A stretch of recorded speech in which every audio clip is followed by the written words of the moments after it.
আমাদের মাঝে অনেকেই আছেন যাদের দুনিয়াতে মা নেই, যাদের দুনিয়াতে বাবা নেই। তারা তাদের মা বাবার জন্য কি করবেন বুঝে উঠতে পারছেন না। রাসূল সাল্লাল্লাহু আলাইহি ওয়াসাল্লাম তাদের জন্য পথ বাতলিয়ে দিয়েছেন। তাদের দুনিয়াতে মা নেই, তাদের দুনিয়াতে বাবা নেই, মা বাবার খেদমত করতে পারছে না, মা হারা বাবা হারা সন্তান। এমন একজন রাসূল সাল্লাল্লাহু আলাইহি ওয়াসাল্লামের কাছে এসেছেন, নবীজিকে প্রশ্ন করলেন, ইয়া রাসূলুল্লাহ, ইয়া হাবিবাল্লাহ, দুনিয়াতে আমার মা নেই, দুনিয়াতে আমার বাবা নেই, আমি আমার মা বাবার জন্য কি করতে পারি? কি করলে আমার মা বাবা কবরের মাঝে ভালো থাকবে?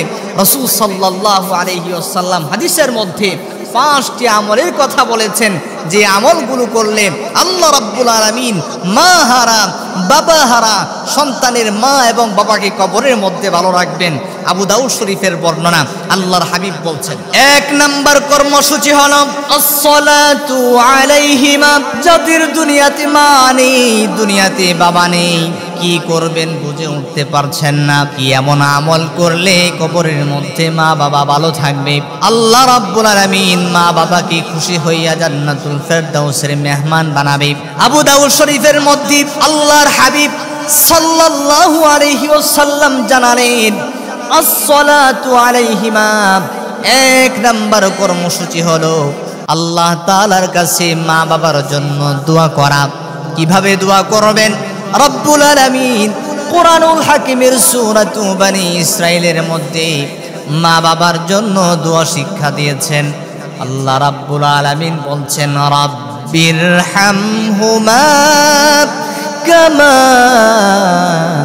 রাব্বায়ানি সগীরা। কুরআনুল হাকিমের মধ্যে আল্লাহ রাব্বুল আলামিন মা বাবার জন্য কিভাবে দোয়া করতে হবে প্রত্যেকটা সন্তানকে দোয়া শিক্ষা দিয়া দিলেন। আর আল্লাহর রাসূল জানায়া দিলেন, 1 নাম্বার কর্মসূচি হলো মা বাবার জন্য আল্লাহ তাআলার কাছে দোয়া করা। 2 নাম্বার কর্মসূচি হলো ওয়াল ইস্তিগফারু লাহুমা। মা বাবার জন্য আল্লাহ তাআলার কাছে ক্ষমা প্রার্থনা করা। তুমি যদি আল্লাহ তাআলার কাছে দোয়া করো, আল্লাহ তাআলার কাছে মা বাবার জন্য ক্ষমা প্রার্থনা করো, রব্বুল আলামিন কখনোই সন্তানের দোয়া খালি হাতে ফিরাইয়া দিবে না। সন্তানের দোয়া মা বাবার হকে কবুল হয়ে যায়। সন্তানের দোয়া কবুল করে নিয়া আল্লাহ রাব্বুল আলামিন মা বাবার কবরকে জান্নাতুল ফেরদাউসের টুকরা বানাবেন। প্রিয় হাজিরিন, আল্লাহর হাবিব সাল্লাল্লাহু আলাইহি ওয়াসাল্লাম তৃতীয় যেই কর্মসূচির কথা জানায়া দিলেন সেটা হলো ওয়াল ইনফাদু আহদিহিমা মিন বা'দিহিমা।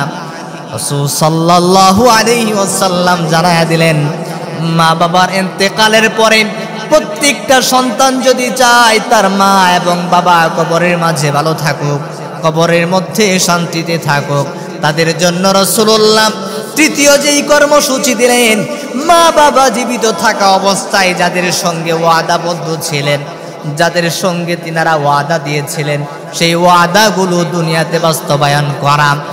এরপরে রাসূল সাল্লাল্লাহু আলাইহি ওয়াসাল্লাম জানায়া দিলেন ওয়াসিলাতুর রহিমিল্লাতি, এবং ওই সমস্ত আত্মীয় স্বজন যাদের সঙ্গে মা বাবার ভালো সম্পর্ক ছিল, রক্তের সম্পর্ক ছিল, বংশীয় সম্পর্ক ছিল, তাদের দেখভাল করা, তাদের সঙ্গে যোগাযোগ রাখা। ওয়াল ইকরামু সাদিকিহিমা। 5 নাম্বার হলো বাবার যে সমস্ত ভাইরা আছেন, বাবার যে সমস্ত বন্ধু বান্ধব আছেন, তাদের সঙ্গে যোগাযোগ রাখা, তাদেরকে সম্মান করা, তাদের দেখভাল করা।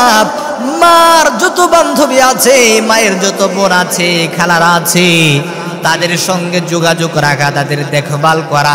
রাসূল সাল্লাল্লাহু আলাইহি ওয়াসাল্লাম ওই সাহাবীকে জানায়া দিলেন, ও আমার সাহাবী, এই 5টি কাজ যদি তুমি করতে পারো, আল্লাহ রাব্বুল আলামিন তোমার মা বাবাকে কবরের মাঝে ভালো রাখবেন।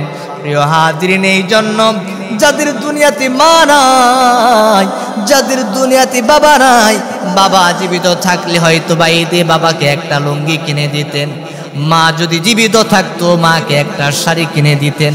আজকে মাও নাই, বাবাও নাই, মা বাবার জন্য কি করবেন? রাসূল সাল্লাল্লাহু আলাইহি ওয়াসাল্লাম যে 5টি কথার কথা বললেন, যে 5টি কর্মসূচির কথা বললেন, এই 5টি আমল যদি করতে পারেন, আল্লাহ রাব্বুল আলামিন আপনার আমলে সন্তুষ্ট হইয়া আপনার আব্বা আম্মার জীবনের গুনাহ মাফ করে দিয়া তাদের কবরটাকে জান্নাতুল ফেরদাউসের টুকরা বানিয়ে দিবে।